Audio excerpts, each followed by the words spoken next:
प्यारे विद्यार्थियों नमस्कार। पिछले वाले वीडियो में हमने ये पढ़ा था कि जैसे आशंका और क्रोध की बात आई थी। आशंका और क्रोध के बारे में लेखक ने समझाया था। वहीं पर बच्चों के बारे में यानी कि क्रोध की बात बताई थी। असभ्य या जंगली जातियां हैं उनके भय के संदर्भ में बात कही थी। और दूसरी जो बात कही वहीं उन्होंने वो कही कि जैसे कि एक थानेदार का सम्मान ज़्यादा किया जाता है, एक विद्वान का सम्मान कम किया जाता है। वहाँ भी वो मूल कारण भय ही है। अर्थात भय के कारण व्यक्ति सम्मान करता है उसका, उसकी स्तुति करता है, उसकी पूजा करता है, उसका आदर करता है। और अगर भय नहीं है तो वो ऐसा नहीं करता। और हमारे जो देवी देवता जो हैं या उनकी जो कल्पना है उसका मूल कारण भी भय भय ही लेखक ने बताया है। इसी क्रम में हम आगे पढ़ रहे हैं। लेखक कह रहा है कि भय की इस वासना का परिहार क्रमशः होता चलता है। कि भय की जो ये वासना है, ये भय जो संवेग है, इसका जो निवारण है वो धीरे धीरे होता चलता है। ज्यों ज्यों वह नाना रूपों से, विभिन्न रूपों से, नाना रूपों का अर्थ है विभिन्न रूप, विभिन्न रूपों से अभ्यस्त होता है, त्यों त्यों उसकी धड़क खुलती जाती है। अर्थात उसका जो भय है वो दूर होता चला जाता है। इस प्रकार अपने ज्ञान बल, हृदय बल और शरीर बल की वृद्धि के साथ वह दुख की छाया मानो हटाता चलता है। कहने का तात्पर्य व्यक्ति जैसे जैसे आगे बढ़ता चला जाता है वैसे वैसे उसके अंतर्मन में जो भय समाया हुआ उस भय को वो दूर करने का प्रयास करता है। और इनमें तीन चीज़ें मूल रूप से आती हैं। एक, ज्ञान बल, अपने ज्ञान के आधार पर वह उस बिंदु को जो जो कि भय बना हुआ है वहाँ पर तर्क की कसौटी से उसे तोलने का प्रयास करता है, उस भय को दूर करने का प्रयास करता है। अपने प्रेम भाव से यानी कि उस भय को दूर करने का प्रयास करता है। और अपने शारीरिक जो ताकत है उसके बल पर भी उस भय को दूर करने का प्रयास करता है। कहने का तात्पर्य कि जो ज्ञान बल, हृदय बल और जो शरीर बल है उसके द्वारा वह अपने भय का निवारण करने का प्रयास करता है। समस्त मनुष्य जाति की सभ्यता के विकास का यही कर्म रहा है। यानी मनुष्य जाति है उसमें भय व्याप्त था, धीरे धीरे जो भय है उसको उन्होंने इसी प्रकार से दूर किया है। भूतों का भय अब बहुत कम छूट गया है। पशुओं की बाधा भी मनुष्य के लिए प्राय नहीं रह गई है, पर मनुष्यों के लिए मनुष्य का भय बना हुआ है। यहाँ पर लेखक बहुत गूढ़ बात कह रहा है, बहुत ही गहरी बात कह रहा है कि जहाँ तक व्यक्ति भूतों से डरता था, भूतों की कल्पना करता था, आज धीरे धीरे जो ज्ञान बल है उस ज्ञान बल के आधार पर या हृदय बल के आधार पर उन चीज़ों का निवारण हो गया है। उनका भय अब उसे नहीं सताता। पहले जो जंगली जो पशु थे उनसे भी वह डरता था, परंतु धीरे धीरे अब उनसे भी वह भयभीत नहीं रहता है। अब सबसे बड़ा जो भय का कारण है वो भय का कारण एक मनुष्य के लिए एक मनुष्य बना हुआ है। यहाँ पर ये जो आगे वाला मनुष्य शब्द है ये अशुद्ध है, इसमें यानी कि सदूसरा आएगा जो कि पहला है। यहाँ पर लेखक जो कह रहा है कि आज जो मनुष्य के लिए भय का कारण मनुष्य ही बना हुआ है, इस भय के छूटने के लक्षण भी दिखाई नहीं देते। अर्थात आज मनुष्य का जो भय बना हुआ है और वो भय तो दूर होने की कहीं तक कोई संभावना भी नहीं दिखती है। अब मनुष्यों के दुख का कारण मनुष्य ही है। सभ्यता से अंतर केवल इतना पड़ा है कि दुख दान की विधियां बहुत गूढ़ और जटिल हो गई हैं। मैं इस पंक्ति को फिर से दोहराऊंगा क्योंकि बहुत महत्वपूर्ण पंक्ति है और इस तरह की पंक्तियां हैं और वो प्रश्न के रूप में हमें पूछ ली जाती हैं कि सभ्यता से अंतर केवल इतना ही पड़ा है कि दुख दान की विधियां, दुख देने की विधियां, दुख देने के तरीके बहुत ज़्यादा रहस्यमयी और जटिल हो गए हैं। उसका क्षोभ कारक, उसका जो दुख देने का जो कारण है उसका जो रूप है वह बहुत से आवरणों के भीतर ढक गया है। कहने का मतलब है कि पहले जो दुख मिलता था या दुख का कारण था उसमें स्पष्टता ज़्यादा होती थी, लेकिन अब पता तक नहीं चलता कि किस समय किस रूप में हमारे सामने दुख आएगा या हमें संताप मिलेगा। लेखक आगे कह रहा है, अब इस बात की आशंका तो नहीं रहती कि कोई जबरदस्ती आकर हमारे घर, खेत, बाग, बगीचे, रुपए, पैसे छीन न ले, पर इस बात का खटका रहता है, इस बात का डर रहता है कि कोई नकली दस्तावेजों, झूठे गवाहों और कानूनी बहसों के बल से इन वस्तुओं से वंचित न कर दे। दोनों का परिणाम एक ही। वैसे तो ये पूरा पैराग्राफ है और वो एग्जाम की दृष्टि से बहुत ज़्यादा महत्वपूर्ण है। ऐसे जो पैराग्राफ हैं व्याख्या के रूप में पूछ लिए जाते हैं। यहाँ पर जो लेखक है वो ये बात कह रहा है कि अब जो दुख देने के जो तरीके हैं वो बदल गए हैं। अब तो पता ही नहीं चलता कि किस समय किस रूप में हमें दुख मिलेगा। पहले संपत्ति के छीनने के या फिर जंगली जानवरों का भय होता था, लेकिन अब जो सबसे बड़ा जो भय बना हुआ है या जो व्यक्ति के भीतर डर समाया हुआ है, वो डर यह समाया हुआ है कि कोई व्यक्ति जबरदस्ती आकर हमारे घर, खेत, बाग बगीचे और रुपए पैसे छीन न ले। ये भय पहले बना रहता था। अब जो भय नए रूप में है, नए स्वरूप में, वो इस प्रकार से है कि इस बात का खटका रहता है, डर रहता है कि कोई नकली दस्तावेजों, झूठे गवाहों और कानूनी बहसों के बल से इन वस्तुओं से वंचित न कर दे। दोनों का परिणाम एक ही है। यहाँ पर जो बात आई, दोनों का परिणाम एक ही है, इसका तात्पर्य है कि पहले लोग जोर जबरदस्ती से जो भी वस्तुएं थी वो छीन करके ले जाते थे, लेकिन आज तरीका बदल गया। आज यानी कि छीनते नहीं हैं, बल्कि जाली दस्तावेजों के द्वारा उसको हथिया लेते हैं और दोनों में परिणाम एक ही हो गया, बात एक ही हो गई। पहले भी छीन ले जाता था, आज भी छीन जाता है।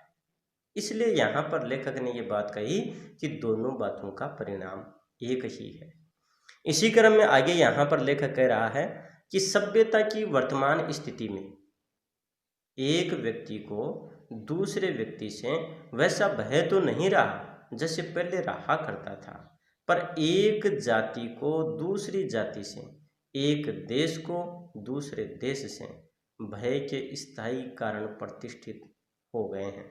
अर्थात अब एक जाति को दूसरी जाति से, एक देश को दूसरे देश से जो ये भय है वो एक तरह से निश्चित रूप से और स्थायी रूप से भय है और वो बन गया है, स्थापित हो गया है। सबल और सबल देशों के बीच अर्थ संघर्ष की, सबल और निर्बल देशों के बीच अर्थ शोषण की प्रक्रिया अनवरत चल रही है। लेखक कह रहा है कि आज एक तरह से वैश्विक बाजार की स्थिति पैदा हो गई है और वैश्विक बाजार की स्थिति पैदा होने के कारण क्या रहा कि एक देश है वो दूसरे देश को आर्थिक बाजारीकरण के रूप में एक तरह से अपने पांव वहाँ पर जमाने का प्रयास करता है, अपने उत्पादों को दूसरे देश में जाकर के बेचने का प्रयास करता है, ज़्यादा से ज़्यादा उससे लाभ कमाने का प्रयास करता है। तो कहीं पर तो अर्थ शोषण का भय है कि कहीं हमारा शोषण नहीं हो जाए, तो कहीं पर यह भय बना रहता है कि हमें हानि नहीं हो जाए, अर्थात हमारा जो लाभ है उसमें कमी नहीं आ जाए।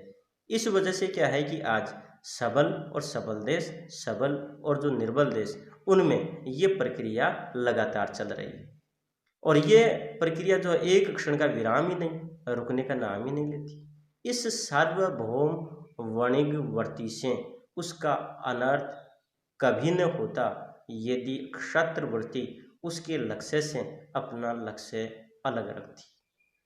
यहाँ पर गौर करने वाली बात है, सार्वभौम सभी जगह, समस्त संसार में। वणिकवर्ती का तात्पर्य है व्यापारिक प्रवृत्ति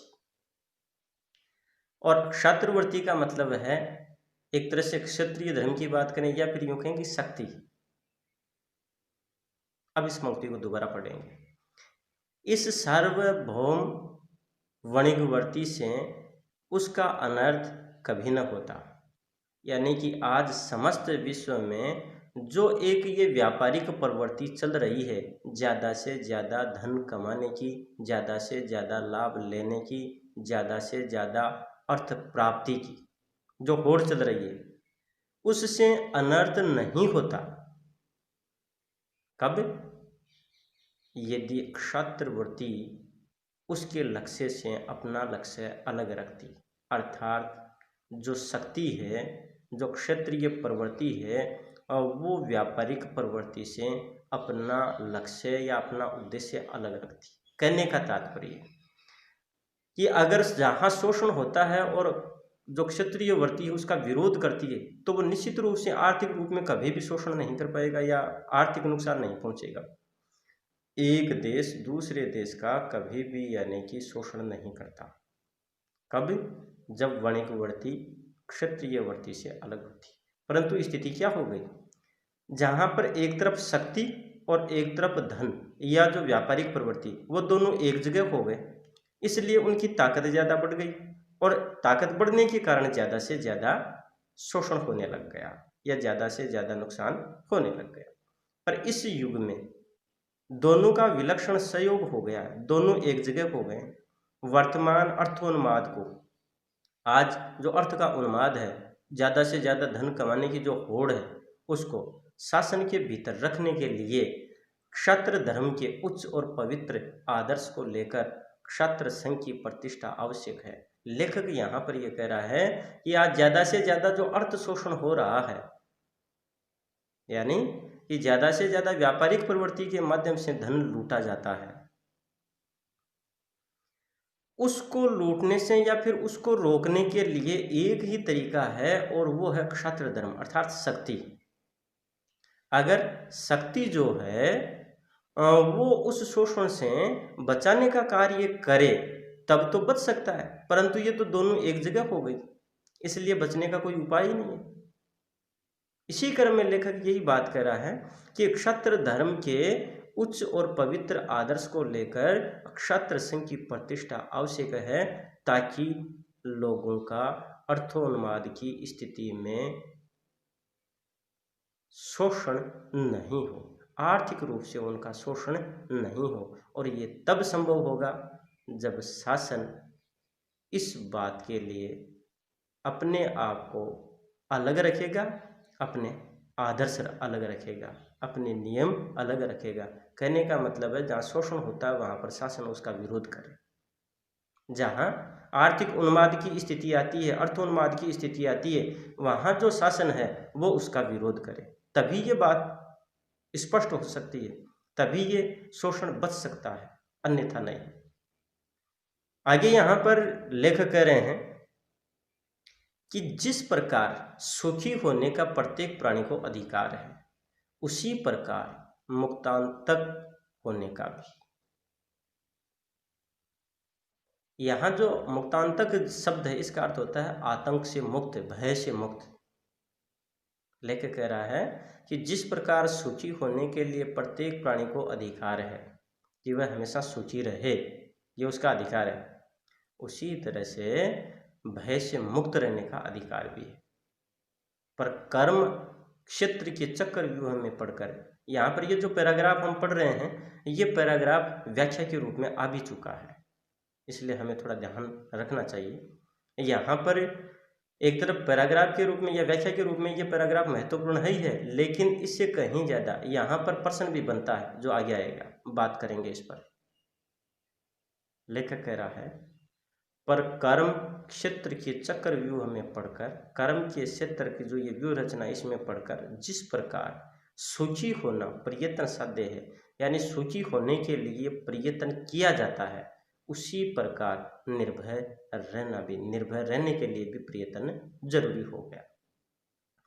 और निर्भय रहने के लिए यहाँ पर इन्होंने दो बातें बताई हैं, ध्यान रखिएगा, यही प्रश्न है कि निर्भयता के संपादन के लिए दो बातें अपेक्षित हैं। प्रश्न बनता है, लेखक ने निर्भयता के संपादन के लिए किन दो बातों की अपेक्षा रखी?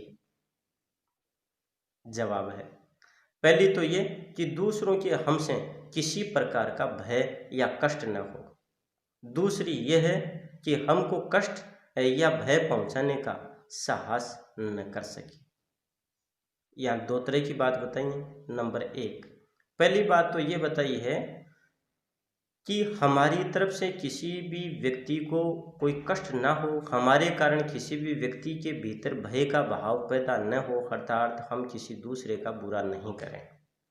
दूसरा जो बिंदु है वो ये है कि कोई व्यक्ति हमें कष्ट पहुंचाने की ना सोचे, कोई जो व्यक्ति है वो हमें दुख देने की बात नहीं सोचे। इसका तात्पर्य ये हुआ कि हमें इतना शक्तिशाली होना चाहिए। दो चीज़ें आ गई, हमारी तरफ से किसी व्यक्ति को दुख ना पहुंचे और कोई हमें दुख देने की हिमाकत ना करे, अर्थात जरूरत ना करे, इतने हम शक्तिशाली हों। आगे यहाँ पर ये कह रहे हैं कि इनमें एक का संबंध उत्कृष्ट शील से है, संस्कार से है, अर्थात कि हम किसी दूसरे का बुरा न करें, और दूसरी का शक्ति और पुरुषार्थ से है कि हमारे भीतर इतनी शक्ति होनी चाहिए, इतना हमारा पुरुषार्थ होना चाहिए कि हम दूसरों के सामने कमज़ोर भी साबित नहीं हो। इस संसार में किसी को न डराने से ही डरने की संभावना दूर नहीं हो सकती कि हम किसी को डरा नहीं रहे हैं, किसी का बुरा नहीं कर रहे हैं तो हमें भी भय नहीं है, ऐसा नहीं है। क्योंकि साधु से साधु प्रकृति वाले को, सजन से सजन स्वभाव वाले को क्रूर लोभियों से क्लेश रहता है, क्रूर लोभियों से हमेशा दुख बना रहता है। अतः उसके प्रयत्न को विफल या भय संचार द्वारा रोकने की आवश्यकता से हम बच नहीं सकते।